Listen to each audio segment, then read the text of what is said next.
আসসালামু আলাইকুম দর্শক, টকবাগ নিউজের পক্ষ থেকে সবাইকে আন্তরিক প্রীতি ও শুভেচ্ছা জানিয়ে শুরু করছি আজকের অনুষ্ঠান।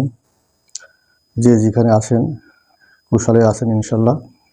আমাদের আজকের বিষয় হলো বিদ্যুতের প্রিপেইড মিটারের লোড বাড়ানোর পিছনে বিশাল ডাকাতি, সমস্ত দায়ভার আমজনতার। দর্শক, এ কথা বলবার আগে আমরা একটু পিছনে ফিরে যাই। স্বৈরা শাসক শেখ হাসিনা, মিথ্যা রানী শেখ হাসিনা 2009 সালে সরকার গঠন করার পরে তিনি একটি ঘোষণা দিলেন, সেটা হলো ডিজিটাল বাংলাদেশ গড়ে তোলা হবে। অর্থাৎ উনি আমাদেরকে ডিজিটাল সুযোগ সুবিধা করে দেবেন, সব কিছুতে ডিজিটাল হবে, ডিজিটাল সুযোগ সুবিধা পাবো আমরা, সমস্ত কিছুতে আমাদের হয়রানি হবে না, সব কাজকর্মে ডিজিটাল পদ্ধতি সুযোগ সুবিধা পাবো। কিন্তু ডিজিটাল সুযোগ সুবিধা আপনারা কি কেউ পেয়েছেন? আমি তো পাইনি। হ্যাঁ, ডিজিটাল সুযোগ সুবিধা পেয়েছে তার মন্ত্রী, এমপি, তার কুলাঙ্গার পোলা, তার বোন শেখ রেহানা, পুতুল, আরও অনেক দরবেশ বাবা আছে, তার খাস বান্দা, এরা পেয়েছে সুযোগ সুবিধা। এই ডিজিটাল সুযোগ সুবিধা এরা ভোগ করেছে। অর্থাৎ ডিজিটাল কীভাবে চুরি করতে হবে, চুরি করে যেভাবে ডাকাতি করে কীভাবে ধরা না পড়া যায়, এটাই হচ্ছে ডিজিটাল পদ্ধতি। জনগণের কোনো সুযোগ সুবিধা আদতেও হয়নি। সুযোগ সুবিধা বা ডিজিটাল সুযোগ সুবিধা ভোগ করেছে তার মন্ত্রী, এমপি, চেলা এবং তার ছেলেপিলে, শেখ পরিবার, শেখ হাসিনা তার পরিবার। তারপরে 2018 সালে নির্বাচন গেল। সে নির্বাচন কেমন হয়েছে সবাই জানেন। রাতের আধারে ভোট বাক্স ভরে গেল। সেটা 5 বছর অতিবাহিত হয়ে গেল সে সরকার। তারপরে আসলো 24 সালে নির্বাচন। তার আগে এবার ঢেকুর উঠালেন স্মার্ট বাংলাদেশ। উনি এবার স্মার্ট বাংলাদেশ গড়ে তুলবেন। অর্থাৎ ডিজিটাল আমরা পার করে ফেলেছি, এবার স্মার্ট বাংলাদেশ তৈরি করতে হবে। অর্থাৎ ডিজিটাল চুরি হয়ে গেছে, এবার স্মার্ট চুরি করতে হবে, চুরি ডাকাতি করতে হবে, যাতে ভবিষ্যতে কেউ ধরতে না পারে। এই হচ্ছে মূল উদ্দেশ্য আর কি। তো সেই নির্বাচনের আগে স্মার্ট বাংলাদেশ গড়ে তুলবার ঢেকু তুলল। তারপরে কী হলো, সব লুটপাট হয়ে গেল। S Alam group, Bashundhara group, সব তো জানেন আপনারা, ব্যাংক দেউলিয়া হয়ে গেল। পরবর্তীতে তারপরে এই সরকারের পতন হয়ে গেল, সবাই জানেন আপনারা। তো যাক, আমরা মূল আলোচনায় আসি। সেটা হলো বিদ্যুতের প্রিপেইড মিটারের লোড বাড়ানোর পিছনে যে কাহিনী এবং মানুষের যে হয়রানি, সেটা নিয়ে আমাদের মূল আলোচনা আজকে। তো সে কথা বলবার জন্য আজকে আপনাদের সামনে উপস্থিত হয়েছি। আপনারা জানেন 2017 সালে এই ডিজিটাল মিটারের আলোচনায় আসে এবং এটা খুলনা একটা কারখানা হবে বলে, এই মিটার তৈরির কারখানা করবে বলে সিদ্ধান্ত গৃহীত হয়। কিন্তু সেটা আর হয়নি, কারখানা হয়নি। কারখানা হলে তো আর ডিজিটাল চুরি করা যাবে না। পরবর্তীতে এটা আর আলোর মুখ দেখেনি। চায়না থেকে এই মিটারগুলো আমদানি করা হলো এবং 2019 সালে প্রথম বাংলাদেশের চট্টগ্রাম অঞ্চলে এই ডিজিটাল মিটার দিয়ে শুরু হয় এর যাত্রা। জনতা তখন বুঝতে পারেনি এর অসুবিধার আর কোথায়। প্রথম ভেবেছিল হয়তো ভালোই সুযোগ সুবিধা পাবো এই মিটার হইতে। তো সুযোগ কিছু হয়েছে, সেটা আমি বলবো না। সুযোগ যেটা হয়েছে একটু বলি সেটা। অনেকে আমাদের দেশে বিদ্যুৎ চুরি করে, বিদ্যুৎ বিল দেয় না।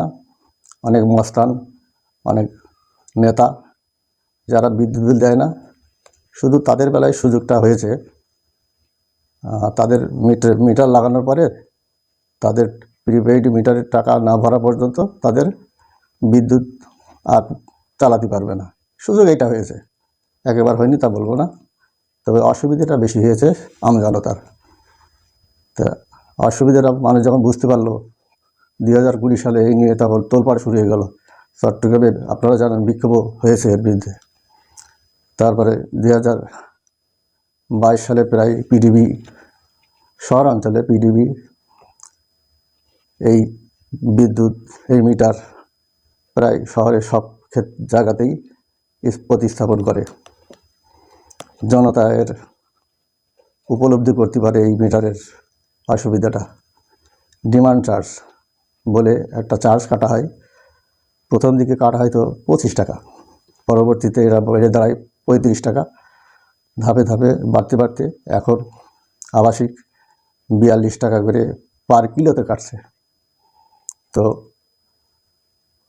যাদের 2 কিলো আছে, অর্থাৎ সেই সময় একটা কথা ছিল যে মিনিমাম 2 কিলো ক্যাপাসিটি থাকতে হবে, 2 কিলো হলে হয় 35 দুগুণে 70 টাকা মিটার ভাড়া কাটতো, এইভাবে কাটতো। এর সাথে সরকারি ভ্যাট যোগ হতো। এই ডিমান্ড চার্জ বলতে এইটাই বোঝায়। এইভাবে 2 বছর 3 বছর চলছে। তারপরে ইস্পাত চুরির যে কথাটা বলছিলাম, এই চিন্তাটা মাথায় আসলো ওদের যে কীভাবে এখান থেকে আরও কিছু লুটপাট করা যায়। এর পিছনে মূল হোতা হচ্ছে শেখ রেহানা, শেখ হাসিনার কুলাঙ্গার ছেলে জয় বাবাজি, তারপরে নসরুল হামিদ বিদ্যুৎ মন্ত্রী প্রতিমন্ত্রী ছিলেন উনি, ওই সময়কার সচিব যিনি ছিলেন তিনিও এর সাথে জড়িত, আরও অন্য আরও কিছু লোক জড়িত আছে। এখান থেকে হাজার হাজার কোটি টাকা লুটপাট করা হয়েছে। 2023 সালে এই ইস্পাত চুরির কীভাবে শুরু হলো সেটা একটু বলি। হঠাৎ 2023 সালের জানুয়ারি মাসে দেখবেন যারা এসি চালাতো বা একটু বেশি কারেন্ট ব্যবহার করতো তাদের টুক করে কারেন্ট চলে যেত। হঠাৎ করে কী হলো, 23 সালের জানুয়ারি মাসে শুরু হয়ে গেল কি, কারেন্ট যাচ্ছে কেন, বাইরে জানা গেল যে কি, যে ক্যাপাসিটি বাড়াতে হবে, লোড বাড়াতে হবে, কিলোওয়াট বাড়াতে হবে। অর্থাৎ এমন একটা মেশিন ফিট করলো এই ইস্পাত চুরির আদলে যে জনগণ যে একটু লোড বাড়াবে তার টুকুস করে যাতে কারেন্ট চলে যায়। এই হচ্ছে মূল উদ্দেশ্যে, এখান থেকে টাকা চুরি করতে হবে, এই হচ্ছে মূল উদ্দেশ্যটা হচ্ছে এটা। এমন একটা মেশিন লাগাই দিলে যে মানুষ যারা কারেন্ট বেশি ব্যবহার করে তাদের মিটার অটো বন্ধ হয়ে গেল। এবার কী হলো, চারিপাশে হাহাকার শুরু হয়ে গেল। কী হলো ক্যাপাসিটি বাড়াতে হবে, কিলোওয়াট বাড়াতে হবে। সবাই দৌড় লাভ শুরু করলো, কেউ ব্যাংকে, কেউ বিদ্যুৎ অফিসে, যে 500 টাকার বিনিময়ে যার 2 কিলো আছে সে 4 কিলো, কেউ 5 কিলো, কেউ 6 কিলো, এইভাবে করে নিলে। এই যে করে নেওয়ার পরে তারপরে পার কিলো 35 টাকা থেকে বর্তমানে 42 টাকা করে কাটা হচ্ছে। অর্থাৎ যা 6 কিলো আছে বা 5 কিলো আছে, কারো 8 কিলো আছে, এবার এই গুণ হবে এবং সেই হিসাবে টাকা ডিমান্ড চার্জ কাটা হচ্ছে এবং এই টাকাটা সব লুটপাট হয়েছে।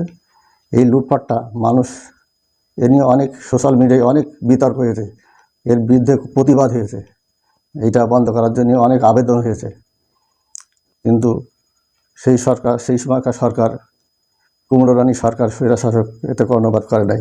যেহেতু এখান থেকে একটা ডিজিটাল এই স্মার্ট চুরির ব্যাপার আছে, এখান থেকে স্মার্ট চুরি করেছে, অনেক চুরি করেছে। চুরি তো আরও বহু কিছু করেছে, আপনারা জানেন, সে আলোচনাটা নাই গেলাম আজকে এই বিদ্যুতের আলোচনায় বলি। এই চুরিটা এমনভাবে করেছে, হাজার হাজার কোটি টাকা এখান থেকে চুরি করেছে এই লোড বাড়ানোর কথা বলে। এখনও সেটা বিদ্যমান রয়েছে।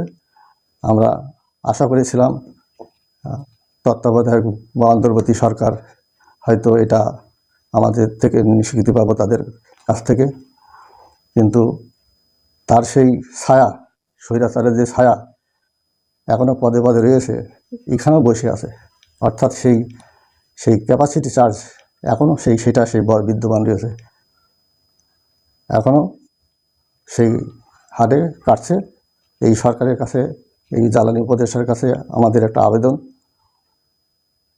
এই যে চুরি ডাকাতি হয়ে গেছে বা ওরা করেছে স্মার্ট চুরি, এখনও সেই চুরি কারা খাচ্ছে জানি না, তবে এখনও সেটা বিদ্যমান রয়েছে। বর্তমান জ্বালানি উপদেষ্টার কাছে অনুরোধ যে এটা বন্ধ করুন। যদি আপনি প্রিপেড মিটার বন্ধ করতে নাও পারেন, তাহলে অন্তত এই যে ক্যাপাসিটি চার্জ বা লোড বাড়ানো, এই যে হুট করে বিদ্যুৎ চলে যাওয়া, এটা তো আগে ছিল না, 23 সালের আগে ছিল না। সে যে যা চালাতো না কেন ঠিক ওইভাবে চলতো, কখনো বন্ধ হতো না। এই মিটারে, প্রিপেড মিটারেই চলতো, কিন্তু এসি চালালেই বন্ধ হতো না, মোটর চালালেও বন্ধ হতো না। কিন্তু 23 সালের জানুয়ারিতে দেখা গেলো হঠাৎ করে যে টুকুস করে বন্ধ হয়ে গেলো, লোড বেশি হলেই বন্ধ হয়ে যায়। অর্থাৎ এমন একটা মেশিন ফিট করলো যে এটা বন্ধ হয়ে যায়। তো এটা এখন চলমান রয়েছে। এটা বর্তমান জ্বালানি উপদেষ্টার কাছে আমাদের আমজনতার আবেদন যে এটা কি মেশিন আছে আপনারা জানেন, এই মেশিন বন্ধ করতে হবে। অর্থাৎ 23 সালের আগে যেভাবে ছিল সেইভাবেই যেন চলে। অর্থাৎ 2 কিলো থাকলেও সে যত যে যাই চালাক না কেন, সেই তার যেন বিদ্যুৎ চলে না যায়। অর্থাৎ বিদ্যুৎ যাতে সঠিকভাবে চলে, আগের মতো 23 সালের আগে যেভাবে ছিল সেইভাবে চলে, সেই আবেদন জানাচ্ছি। সবাই ভালো থাকবেন। আসসালামু আলাইকুম। আর পরিশেষে বলি, আমার চ্যানেল টকবক নিউজ সবাই দেখবেন, সাবস্ক্রাইব করবেন এবং শেয়ার করবেন। সবাইকে ধন্যবাদ। Thanks for watching this video. Please subscribe my channel and press the bell icon.